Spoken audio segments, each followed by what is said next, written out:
સુરતમાં પૂણામાં ફૂડ પોઈઝનિંગની ઘટના બાદ હવે તંત્ર જાગ્યું છે। એસએમસી દ્વારા 17 જેટલી હોટલ અને રેસ્ટોરાં બંધ કરાવી છે।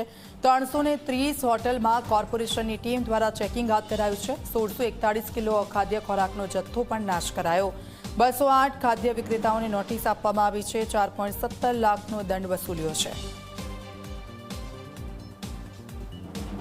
સુરત મહાનગરપાલિકાના તમામ ઝોન 9 ઝોનોમાં મહાનગરપાલિકાનો ફૂડનો સ્ટાફ અને આરોગ્ય વિભાગના સ્ટાફ દ્વારા એક સઘન ઝુંબેશ હાથ ધરવામાં આવેલ, જેમાં કુલ 330 જેટલી રેસ્ટોરન્ટોનું ચેકિંગ કરવામાં આવેલ।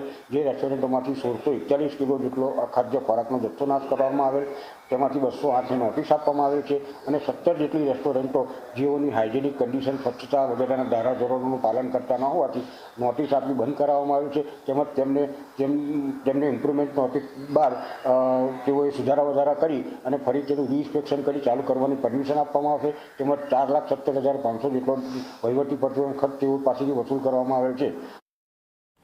સુરતના આ દ્રશ્યો છે। ફૂડ વિભાગ દ્વારા અલગ અલગ જગ્યાઓ પર હાલ તો ચેકિંગ હાથ ધરવામાં આવી રહી છે। 330 જેટલી હોટલમાં કોર્પોરેશન દ્વારા તપાસ કરવામાં આવી રહી છે। લોકો સુધી પહોંચતું જે જમવાનું છે, જે ફૂડ છે, એ ગુણવત્તાયુક્ત છે કે નહીં, ત્યાં કયા પ્રકારની પ્રોસેસ થઈ રહી છે અને કેવા પ્રકારનું ફૂડ તેઓ લોકોને પીરસી રહ્યા છે, તેને લઈને ફૂડ વિભાગની આ કામગીરી।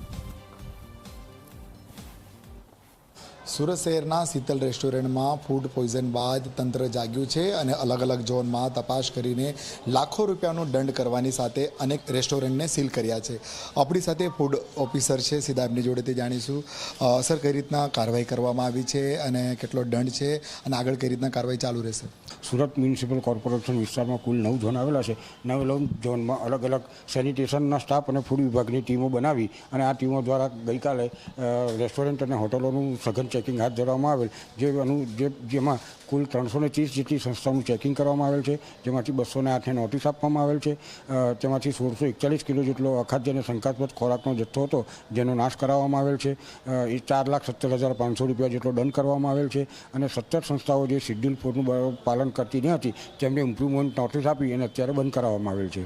જે લોકો પાસે ફૂડ સેફ્ટી એન્ડ સ્ટાન્ડર્ડ એક્ટની જે જોગવાઈઓ છે તેના ધારાધોરણ પ્રમાણેની સાફ સફાઈ કે ગંદકી હતી, તે લોકોને ઇમ્પ્રુવમેન્ટ નોટિસ આપી બંધ કરાવવામાં આવેલ છે। તપાસ કરવામાં આવી હતી અને અનેક જથ્થાનો નાશ કરવામાં આવ્યો છે। સાથે સાથ જે દુકાનો રેસ્ટોરન્ટ સીલ કરવામાં આવી છે અને લાખો રૂપિયાનો દંડ કરવામાં આવ્યો છે। કારણ જે રીતના શીતલ રેસ્ટોરન્ટમાં ઘટના બની હતી, એક બાળકીનું મોત નીપજ્યું છે, એક જ પરિવારના લોકો જે છે હાલ હોસ્પિટલમાં દાખલ છે, ત્યારે તંત્ર જાગ્યું છે અને અલગ અલગ વિસ્તારોમાં તપાસ કરીને હાલ કાર્યવાહી હાથ ધરી છે।